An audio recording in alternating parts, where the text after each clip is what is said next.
Well, this is the fifth talk in the series on the Satipatthana Sutta, the Buddha's comprehensive teaching on the practice of mindfulness. During these talks, I'm drawing from a really excellent book called Satipatthana, The Direct Path to Realization, by the Venerable Analayo, a German monk who practiced and studied in Sri Lanka. Before moving on to the next line or lines of the discourse, I thought I would just give a brief overview of some of the main points which we've covered already. The sutta opens with the Buddha's very powerful declaration that the four Satipatthanas are the direct path for the purification of beings, for the surmounting of sorrow and lamentation, for the disappearance of dukkha and discontent, for the attainment of the true way, for the realization of nibbana. This is a very direct and unambiguous statement about where this path of practice leads. He then goes on to give a concise definition of the four mindful abidings, namely mindfully abiding of the body, of feelings, of the mind, and of dhammas. And he points out also the essential qualities of mind that are necessary for fully accomplishing this practice. So he says in the sutta, the bhikkhu, and here bhikkhu means anyone who practices, does not refer only to monks in this context. The bhikkhu abides ardent, clearly knowing, and mindful, free from desire and discontent in regard to the world. So these are the qualities the Buddha is pointing to that we need to practice and embody as we undertake the meditation. Abide ardent, clearly knowing and mindful, free from desire and discontent in regard to the world. So we spend some time exploring each of those qualities, some of the previous talks. Now, the Satipatthana Sutta also contains a refrain which is repeated 13 different times. It's repeated once after each specific set of meditation instructions, telling us how to carry out the instructions. And the frequency of its repetition highlights very vividly the importance of integrating these aspects into our practice. So I'd just like to read the refrain again. Remember, this recurs repeatedly through the sutta. And in this particular reading, it's in reference to the body. But with each of the four abidings, it then is said in reference to feelings, to the mind, to dhammas. So in this way, the Buddha said, in regard to the body, one abides contemplating the body internally, or abiding contemplating the body externally, or abiding contemplating the body both internally and externally. One abides contemplating the nature of arising in the body, or one abides contemplating the nature of passing away in the body. Or one abides contemplating the nature of both arising and passing away in the body. Mindfulness that there is a body is established in one to the extent necessary for bare knowledge and continuous mindfulness. And one abides independent, not clinging to anything in the world. So again, we've discussed in a fair amount of detail what it means to abide contemplating internally, externally, both. To abide contemplating the arising, the passing away, both the arising and passing away. Now I'd like to continue with the next line. And I thought I would actually make it through 2 lines, but maybe not. That is, mindfulness established, mindfulness that there is a body, is established in one to the extent necessary for bare knowledge and continuous mindfulness. So what does this mean? Bare knowledge here means observing phenomena, observing experience objectively without getting lost in associations, without getting lost in our reactions. It's the simple and direct knowing of what's present without making up stories about our experience. It seems so simple, but the story-making machine is very alive and well in most of us.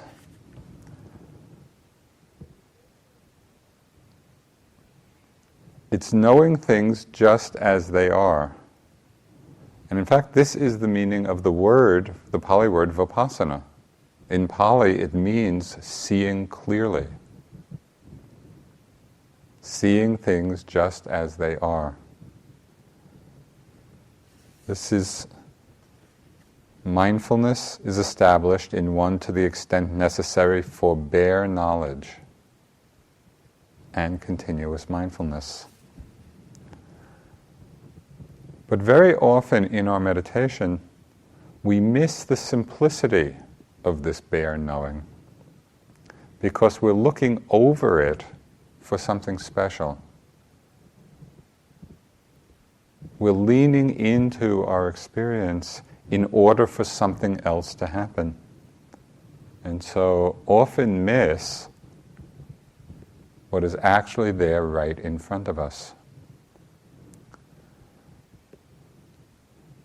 It's been quite a while since I've told a Nasruddin story, but one came to mind about just this point.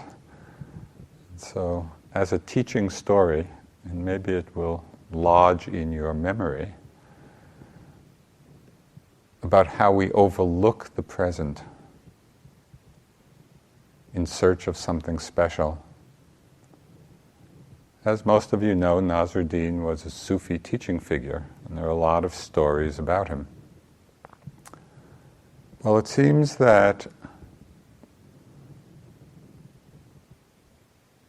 at one point he was a trader going back and forth between Turkey and over some caravan route to Persia, going back and forth, and he just seemed to be getting wealthier and wealthier. But every time he crossed the borders, the customs officials would be looking in the saddlebags on his donkeys, trying to see what he was, trading or probably smuggling. And they could never find anything. So they looked and they just saw all the ordinary things. And then he'd come back again across the border with his train of donkeys, and they'd look in the saddlebags. Couldn't find anything. Meanwhile, Nasruddin's becoming this millionaire trader. Finally, maybe a year or two later, one of the customs officials meets Nasruddin, kind of in the town, in the bazaar. He says, well, now you can tell me, you've stopped trading, and what were you smuggling over all those years? We never could find anything.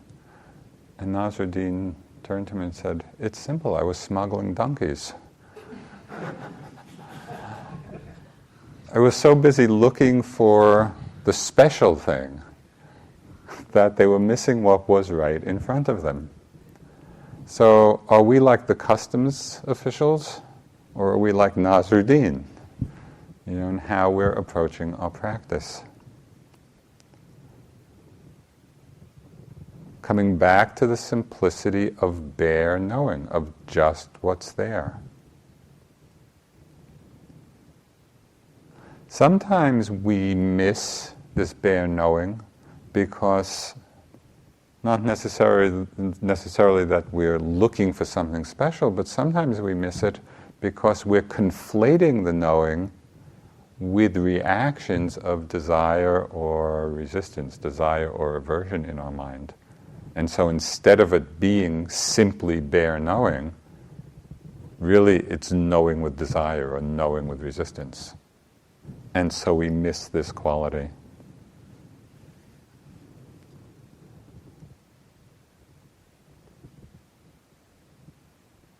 Sometimes we miss this quality of bare knowing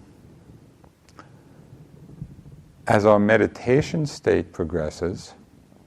So meditation progresses, and at times at least we begin to enjoy some very powerful and strong meditative experiences. And somehow we give some special value to them, getting lost in them in some way, getting identified in some way, and we lose the quality of mindfulness just to the extent of bare knowing.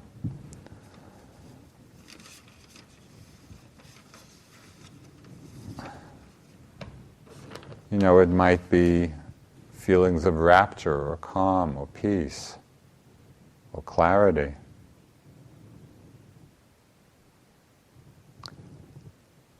I want to read, this is from Mahasi Sayadaw.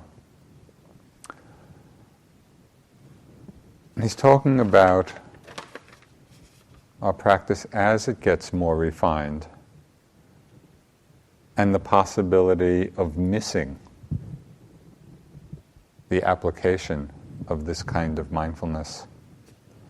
At times, the number of different objects to note may shrink to one or two, or all may even disappear. However, at this time, the knowing consciousness is still present. In this very clear, open space of the sky, there remains only one very clear, blissful consciousness, which is very clear, beyond comparison, and very blissful. Yogis tend to take delight in this clear, blissful consciousness. This is known as Dhamma raga, kind of lust for the Dhamma. At this time, it has to be noted, knowing. And so the point here is that even as we get into some very refined states, unless we can bring that bare knowing to those states itself, we get caught. We become attached.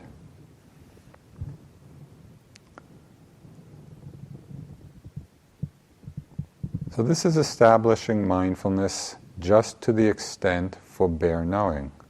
Then it goes on to say, and for continuous mindfulness.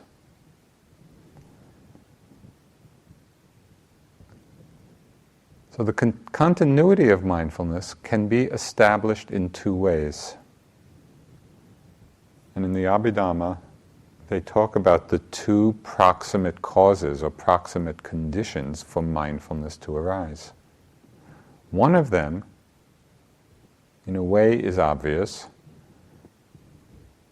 One of the proximate causes for mindfulness is previous moments of mindfulness. And this points to the experience I think we all have of the growing momentum of particular states as we practice them. Whatever we repeatedly practice, whatever state of mind that we repeatedly practice, it begins to arise more and more spontaneously. And again, in the Abhidhamma, this is called unprompted consciousness. It goes from having to be prompted to being unprompted. It's arising by itself.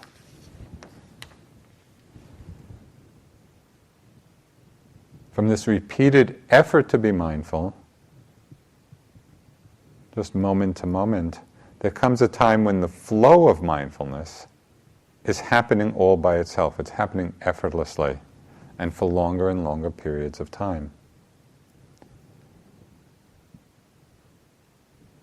So there's an early insight into the nature of this mind-body process that both comes from this continuity of mindfulness and also strengthens it. So I think it's helpful to highlight this particular insight because it actually is a doorway into a profound understanding. And that is the realization or the insight that in every moment, the knowing and the object are arising simultaneously and spontaneously. There's the rising and the knowing of it together. There's the falling movement and the knowing of it. One is not happening after the other. The knowing and the object are arising together in the moment. There's seeing in the knowing, hearing in the knowing, touching in the knowing. It's this pairwise progression. This is the insight into Namarupa. When we see this in our practice, and it's directly observable, as you're sitting and you're feeling the breath, pay attention to the fact that just as the breath appears, the knowing is appearing simultaneous with it. As we perceive this directly for ourselves, it really is the doorway to understanding anatta, or selflessness, because we see that there's no one there behind this process of Namarupa unfolding. That's all that's there in any moment is knowing an object, knowing an object, knowing an object, knowing an object, arising and passing away.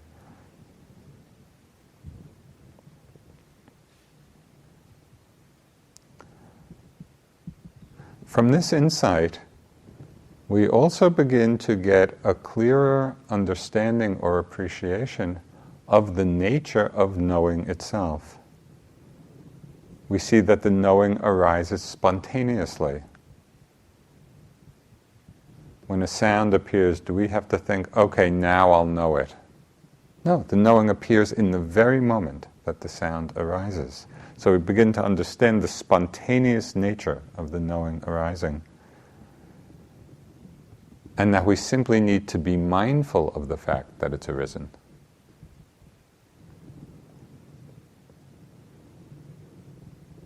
And then we also deepen our understanding, and this is a very interesting awareness. We deepen our understanding that the knowing itself is not altered, it's not changed by what is known. So this has very liberating consequences for us, both in our meditation practice and in our lives. The knowing is not changed or altered by what is being known. We have many experiences of this, and sometimes it's quite dramatic. Have you had the experience at all in sitting where at times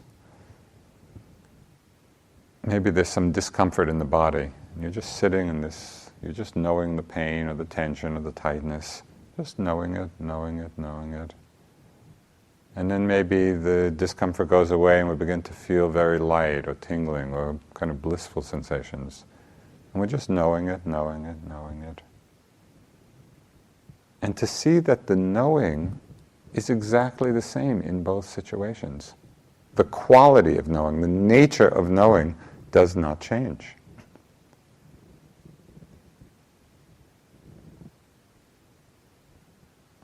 I can't remember, I was trying to remember what I mentioned to you in an earlier talk about my Caribbean trip. Did I talk about that? Okay. In January. For those of you who were here in January, probably remember what that was like. So I had the opportunity to spend 10 days down in the Caribbean. And it was wonderful. I mean, it was completely pleasant in every way. It was just a delightful delight at all the sense doors. And then so there 10 days, and then it was about 80 degrees down there. Came back, and it was 10 below zero. It was like a 90-degree temperature shift in 3 hours. And, it was icy, cold, and windy, and freezing. And the most startling thing to me was that it didn't make any difference. Because down there, the mind was simply knowing balmy.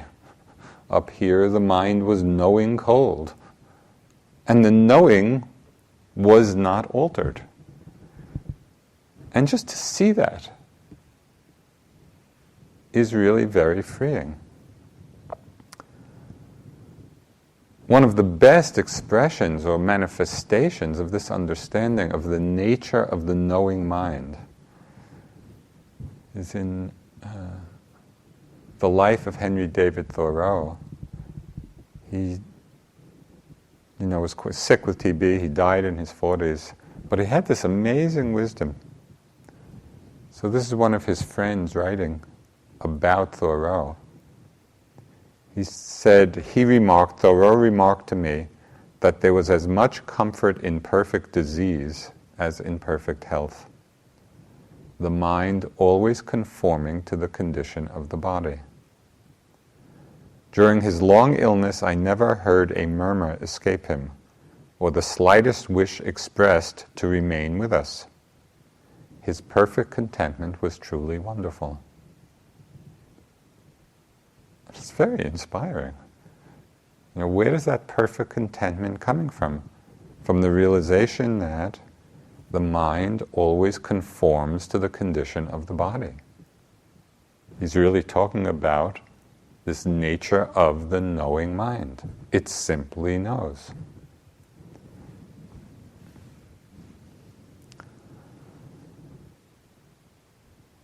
So this is about establishing mindfulness to the extent necessary for bare knowing. And then the phrase goes on, and for continuous mindfulness. So how do we build this momentum of mindfulness? How do we build this continuity? Very simply, and these are the basic instructions that we've all practiced with, we start with basic mindfulness of a primary object. It could be the rising, falling, it could be in, out, it could be the whole body, it could be sitting, touching, it could be hearing, sitting, touching, it could be hearing, seeing, sitting, touching. Many different ways of establishing a base, an anchor, a primary object that we keep coming back to. And then noting any other object that may become predominant.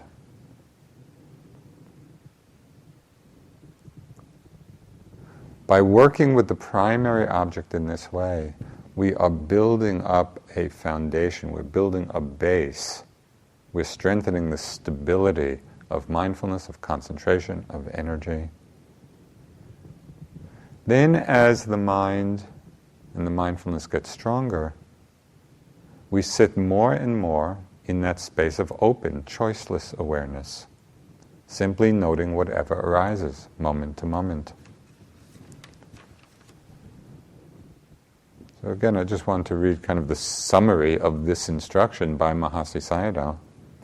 He said, the actual method of practice in Vipassana meditation is to observe the successive occurrences of seeing, hearing, and so on, at the 6 sense doors. However, it will not be possible for a beginner to follow these on all successive incidents as they occur, because the mindfulness, concentration, and knowledge are still weak. So we instruct yogis to note the rise and fall of the abdomen. But when the powers of concentration have strengthened, yogis extend this method of meditation to noting all that happens at the 6 sense doors. And so we just understand, we use the primary object, we use the basic technique. Continually, we come back to it, establishing the base, establishing concentration, energy, and mindfulness, and then opening in a very choiceless way to whatever arises. So at this point, in choiceless awareness, we could say the mindfulness or the awareness becomes very panoramic. And we move from emphasis on the individual content of what's arising to its more general characteristics. We go from content to process. We become more aware of the process of change, and there's less emphasis on what it is that's arising. All three characteristics at this point become very vivid. So all of this is about strengthening mindfulness, the continuity of mindfulness, through mindfulness itself. I said that there were two ways of strengthening continuity of mindfulness, two proximate causes. One is mindfulness itself. The second way is through the mental factor of perception. In the Abhidhamma, the Buddhist psychology, strong perception is a proximate cause for the arising of mindfulness. I want to explore what this means a little bit. Perception is the mental quality of recognition. It's that function of recognition. It picks out the distinguishing marks of an experience, of a particular object. We see an object as red or blue or man or woman. It's perception which is picking out what distinguishes a particular experience from others. It creates a concept, red, blue, man, woman, house, car, whatever, and then stores the concept in memory for future reference. For example, we hear a sound. Consciousness simply knows. The only function of consciousness is to know. Perception is what recognizes the sound, names it a bird, then remembers this concept for the next time we hear that same kind of sound.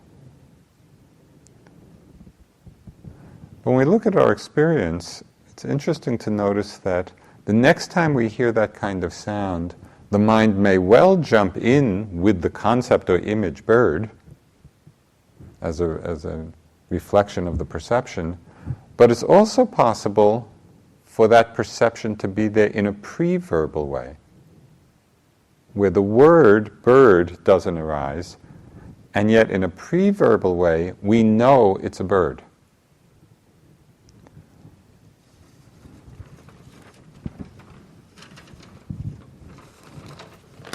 Michael Cunningham, in the book The Hours, sort of described this process really beautifully.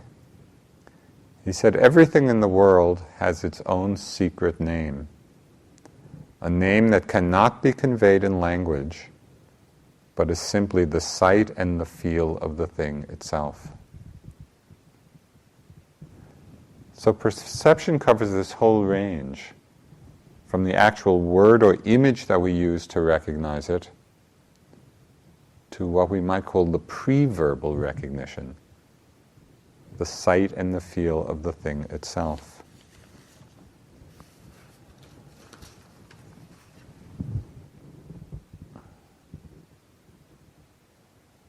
So all this raises for me an interesting question regarding the use of concepts in meditation practice and in our understanding. Because on the one hand, we want to establish mindfulness to the extent necessary for bare knowing. That's what the Buddha is saying to do. And that suggests somehow the mind free of conceptual overlay, the simple bare knowing of what's present. But on the other hand, the factor of perception with its attendant concepts itself is a proximate cause for mindfulness to arise. So clearly concepts have a place in the development of our meditative practice, a meditative understanding.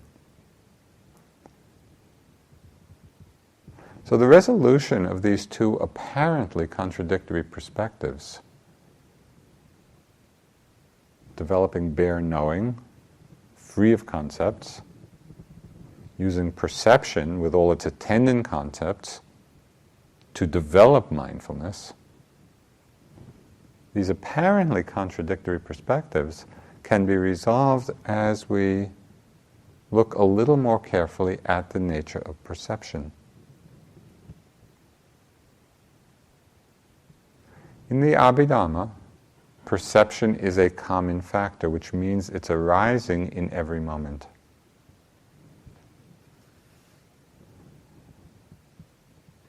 When perception is operating without strong mindfulness, which is the usual way an untrained mind navigates in the world. Usually we're living in the world of perception without much mindfulness, and so we're lost in the world of concepts. Then we know and remember only the surface appearance of things. You know, in the moment of recognition, we give something a name or a concept, and then our experience can become limited by that very concept. I'll just give you a couple of examples of this. This is a story a yogi told to me during the 3-month course a couple of years ago. They had just built a house in the country, and they moved in, and they heard this wonderful chirping sound in the basement. And they had seen some beautiful bird flying around, and they just kind of got really happy, thinking, "Oh, the bird made a nest in the basement, and they're the little birdlets, and they're chirping away." And they just felt really happy. Every time they heard it, they were filled with joy. And so they moved in, kind of happily setting up house. And then about a week or two later, they were having some repair guy come for something. He went down into the basement, and he came up and he said, "Your smoke alarm is broken, and it's just, making that sound." As soon as the concept changed to smoke alarm, it became a totally irritating sound. And they had to fix it immediately. Nothing changed except the concept. Through one filter, delightful. Through another filter, irritating. And nothing changed. We do this so often, and because we live in the world of concepts, and the concepts limit or color or condition how we experience things. There's another example which kind of funny and sad at the same time. This was at a retreat I was doing in Australia. And I was doing walking meditation out where some cars were parked. And there are lots of kind of birds in Australia. And so I was walking, and there was one bird right underneath the back fender of a car. And I was looking up at the fender, the chrome, and was seeing its reflection. But the bird didn't know it was a reflection. It thought it was another bird. And so it kept flying up, attacking the other bird. And of course, each time it kind of attacked the other bird, it just got knocked back by the fender. And it did this over and over and over again. And I thought, boy, we do that a lot too. We have some concept, we're attached to some concepts about things, and then hit against it, in our lives. So this is what happens when there's strong perception without mindfulness. But when perception is in the service of mindfulness, this recognizing function of what's present, it frames the moment's experience for us, enabling a deeper and more careful observation. It's like putting a frame around a picture. We frame a picture in order to see the picture more clearly. There's a monk named Venerable Nyanananda, and he had a nice phrase. He spoke of rallying the concepts for the higher purpose of developing wisdom, whereby concepts themselves are transcended. I just like that notion of rallying the concepts for the higher purpose of developing wisdom. So rallying the concepts for developing wisdom leads us to explore the whole technique in meditation that some of you are using of mental labeling, mental noting. Now, often people associate this technique with the teachings of Mahasi Sayadaw, because he very much popularized it in the last century. But this technique of noting actually goes back to the ancient times of the Buddha's teaching, and it has its roots in the Satipatthana Sutta itself. Throughout the sutta, the Buddha uses a particular grammatical particle in the Pali language, iti, I-T-I, that indicates direct speech. So it's like quotation marks. And most of the instructions in the sutta are in this form of direct speech. So it's as if they're all in quotation marks. Just as a few examples. In the refrain itself, it talks about mindfulness that, quote, there is a body, unquote, is established in one to the extent necessary for bare knowledge and continuous mindfulness. So it's like pulling that out and acknowledging mindfulness that there is a body. Later on in the sutta, breathing in, a bhikkhu knows, quote, I am breathing in. Knows breathing in long, breathing in short, goes through a whole long list. But it's all in that direct speech form. Walking, a bhikkhu knows, quote, I am walking. So there's the suggestion of a certain kind of, we could call it labeling or we could call it acknowledging, yes, this is what's happening. So this is the use of concepts. This is perception in the service of mindfulness. This labeling, or this kind of noticing, serves in several different ways. First, it serves for the clear recognition of what it is that's going on. And so when we're clearly recognizing what's arising, that in turn strengthens mindfulness, and it allows for a continuity. It's as if we were acknowledging there's this, there's this, there's this, there's this. Or as Ajahn Sumedho says so skillfully, the breath is like this, pain is like this, calm is like this, sleepiness is like this. Right? It's just that acknowledgement with concept. Yes, this moment is like this. So this recognition establishes that frame for mindfulness then to really look at the experience. When we were practicing with Sayadaw U Pandita, we would need to report very specifically on the different experiences that arose, even within a breath or a step. And I had one interesting experience in the walking meditation, Because we would need to go and report, in the lifting I felt this, this, and this, in the moving forward I felt this, this, and this, and so on. Well, for the longest time, I found it really difficult to see clearly what I was feeling in the forward movement. I knew my foot was moving forward, and I wasn't wandering, and I wasn't asleep. I knew it was moving forward, but I kept going, well, what is the sensation that I'm feeling? And you may be a lot quicker than I was. It took me a couple of weeks. And each walking period, I would just, well, what is that exactly? What is that sensation?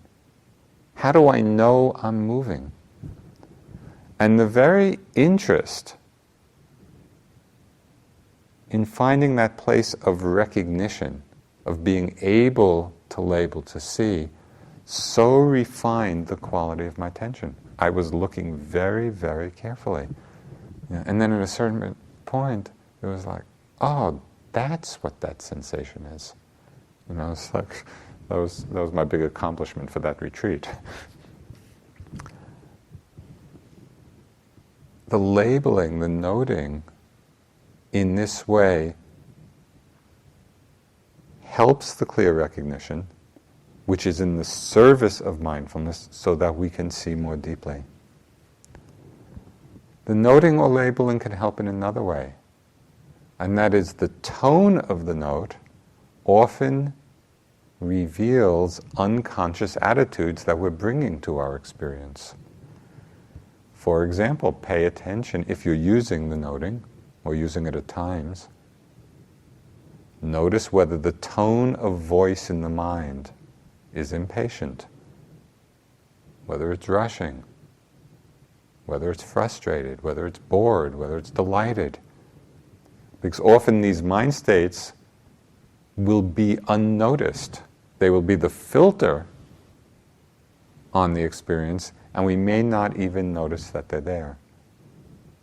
So the tone of the note reveals that.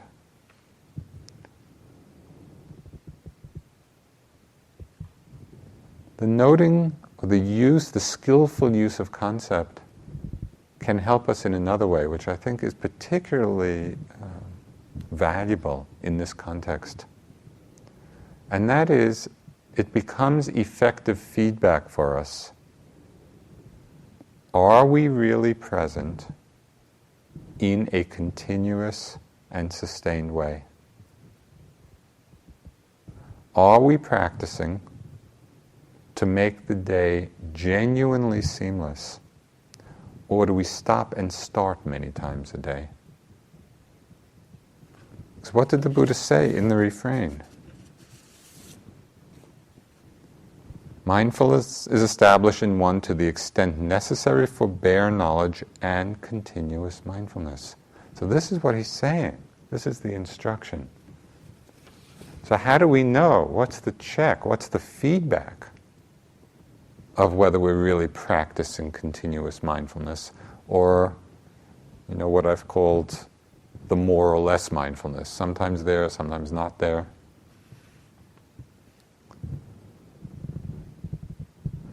Now, it's important not to confuse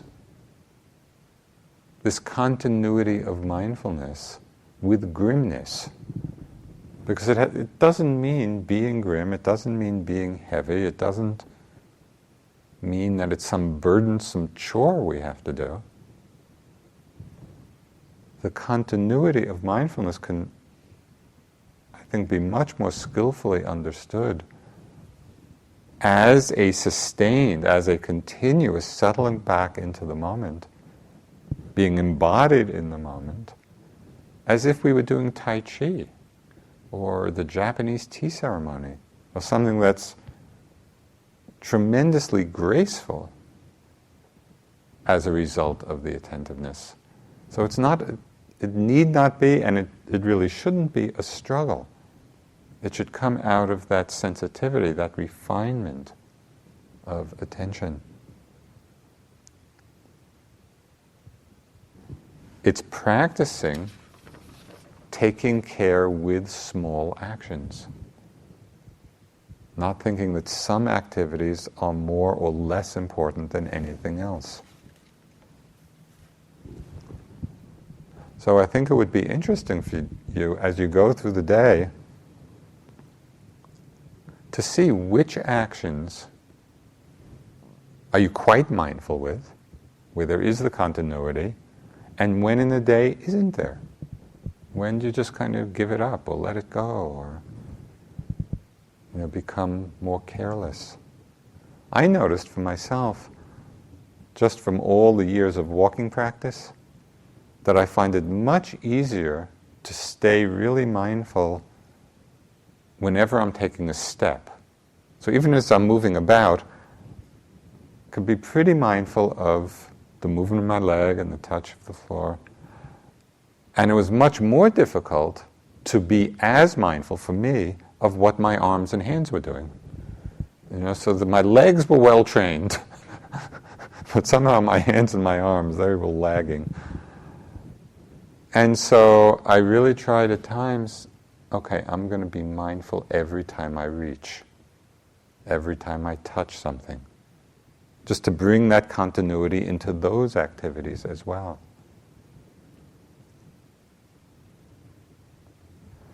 This continuity of mindfulness helped through noting, because the noting really gives us the feedback, are we there or are we not there? So the continuity of noting is a great mirror for us.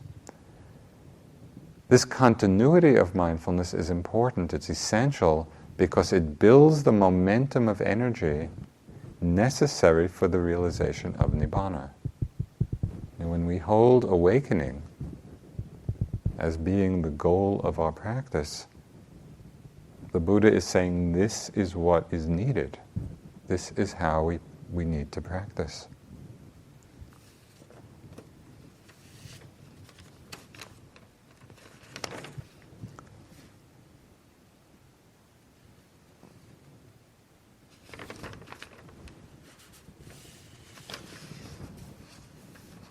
This again is from Mahasi Sayadaw, talking about the importance of this really at advanced stages of practice. He said, to bring equanimity to maturity, a refined balance sufficient to reach Maggaphala, which is what we chant after the precepts, to reach the path and fruition knowledge, to reach Nibbana. To bring equanimity to maturity, a refined balance sufficient to reach Maggaphala requires bringing the 5 spiritual faculties into a refined and enduring balance. During this maturation process, there may be considerable backsliding and fluctuation in the yogi's momentum. And I think it's useful to observe that, and to see that the momentum does build and then we backslide when we lose the continuity, and then it builds again and then backslides. And so both in the beginning stages, but also as the practice is getting very strong, we need to keep that steadiness of continuity.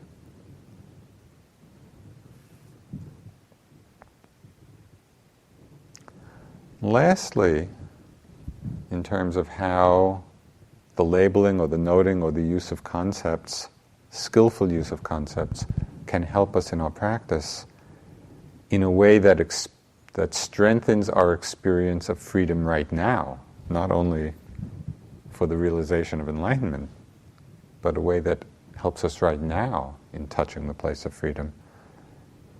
The noting can help us cut through our identification with experience, both when the hindrances are present. If we're able to note, it means we're not identified with them, we're not lost in them, but also when our practice becomes much more subtle and much more refined. Somehow the clear perception of what's present and the noting or the labeling in one way or another can help cut through that fixation of mind.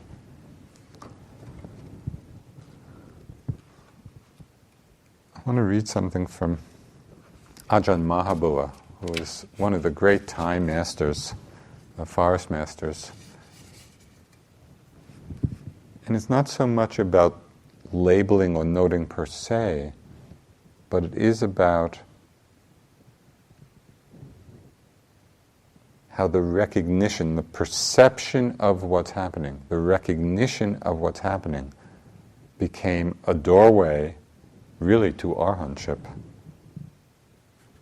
Of course, I don't have my glasses, so we'll see if I can do this. One day I went to practice at Wat Dhammachedi. The problem of unawareness, ignorance, had me bewildered for quite some time.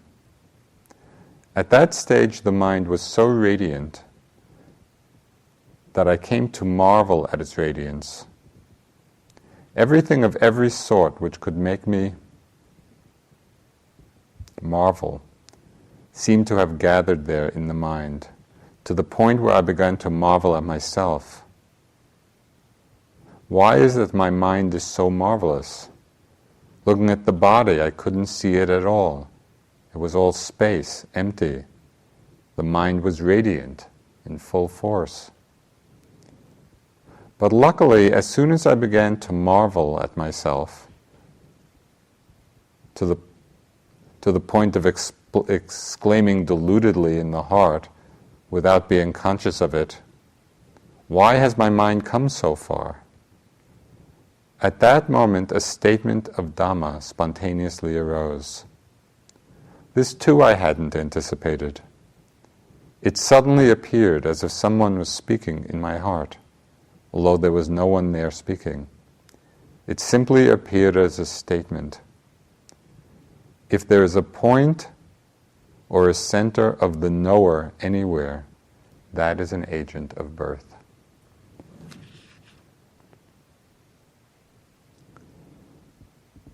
So it was that reflection, that perception, that came as a concept.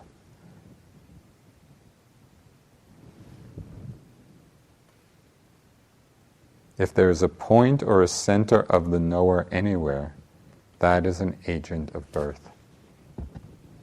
And so that concept cut through the identification even with the knowing,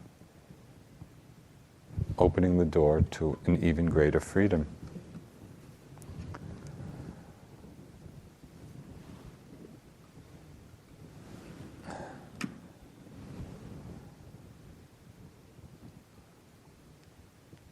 So this is the use of perception as a proximate cause of mindfulness. And understanding the use of noting, the use of labeling. And I would recommend you practice with it. See where it's helpful in these various ways. Work with the continuity, a genuine continuity through the day, and not overlooking the small things. It's also helpful to understand, I think, the limitations of noting, the limitations of the labeling. Because it's not an intellectual reflection. It should be kept to an absolute minimum. There's a Buddhist scholar, a great Buddhist scholar in Hawaii, David Kalupahana. He said, concepts used for Satipatthana are to be pursued only to the point where they produce knowledge, and not beyond. For conceptions carried beyond their limits can lead to substantialist metaphysics, which means that when we carry concepts beyond what's appropriate, it just solidifies our view of reality.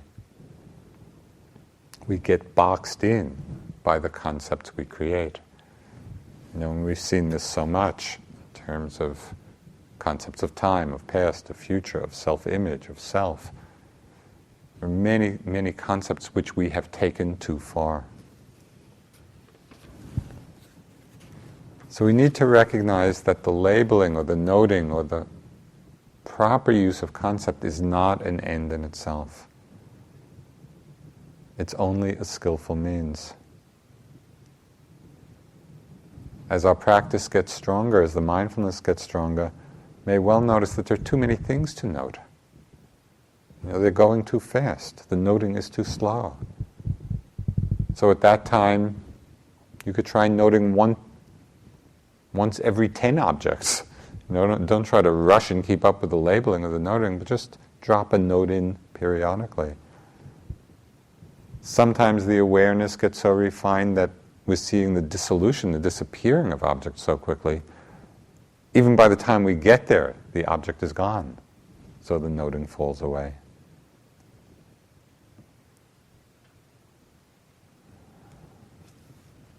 When the awareness is well established, when the mindfulness is well established, it's all happening by itself. And at this point we could call it an effortless effort. At this point we really can simply rest in the bare knowing. Rest in the continuity, the momentum of that continuity.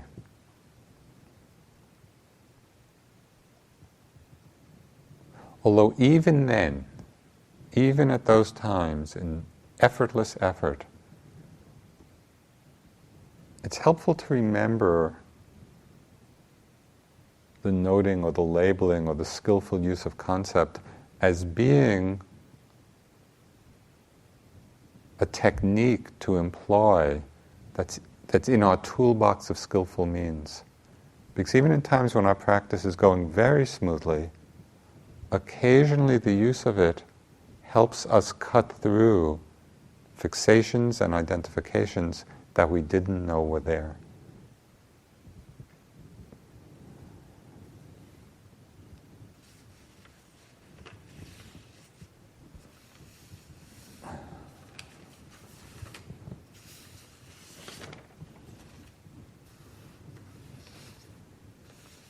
I'd like to close with just a few lines of Ryokan, the Zen monk and poet.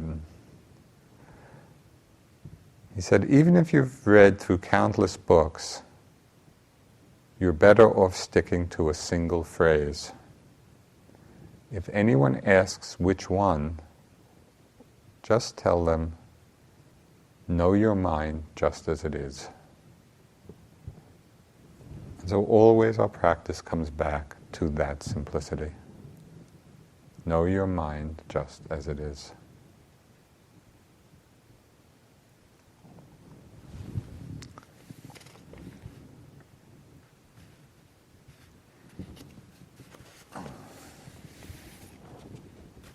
Next week,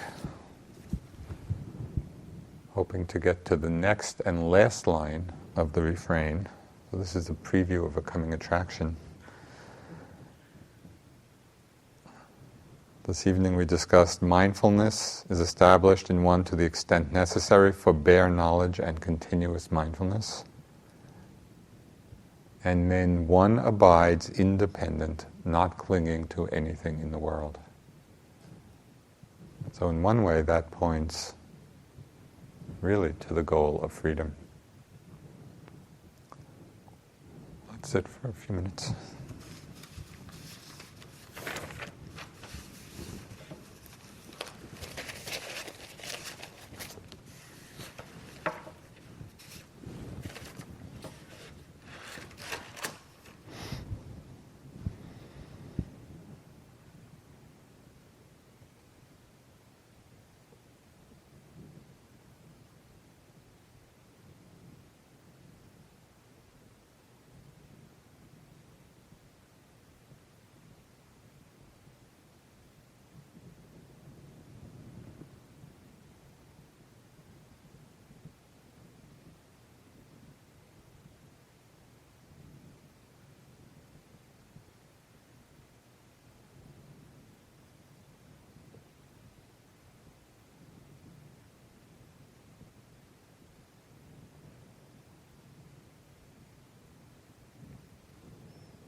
chant the verses of sharing and aspiration.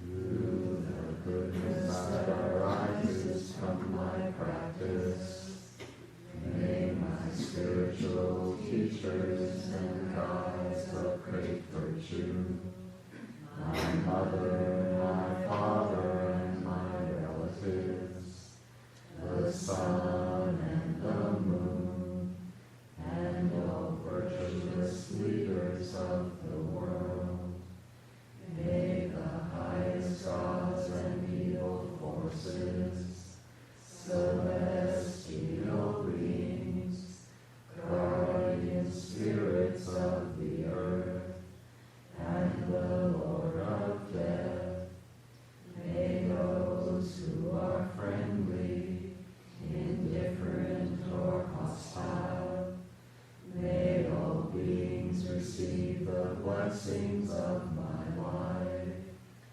May they soon attain a threefold bliss and realize the deathless.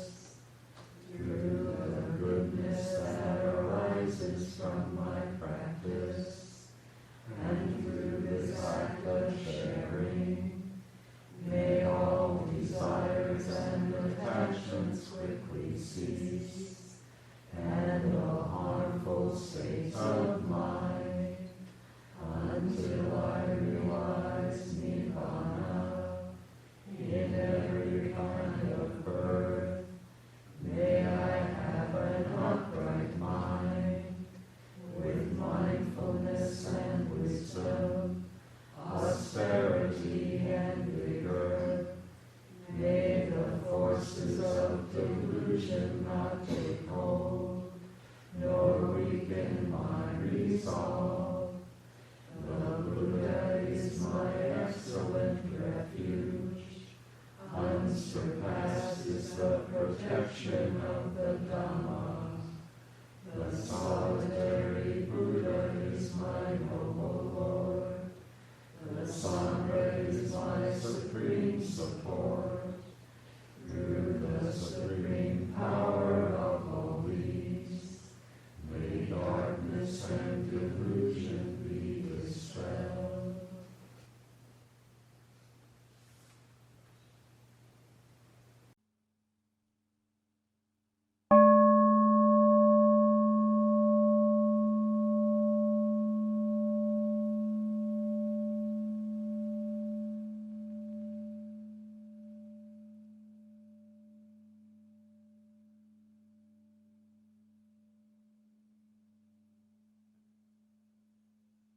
This talk was given by Joseph Goldstein at Forest Refuge on May 9, 2004. It is an offering of the... Thank you for listening. To learn how you can support the teachers and Dharma Seed, please visit dharmaseed.org.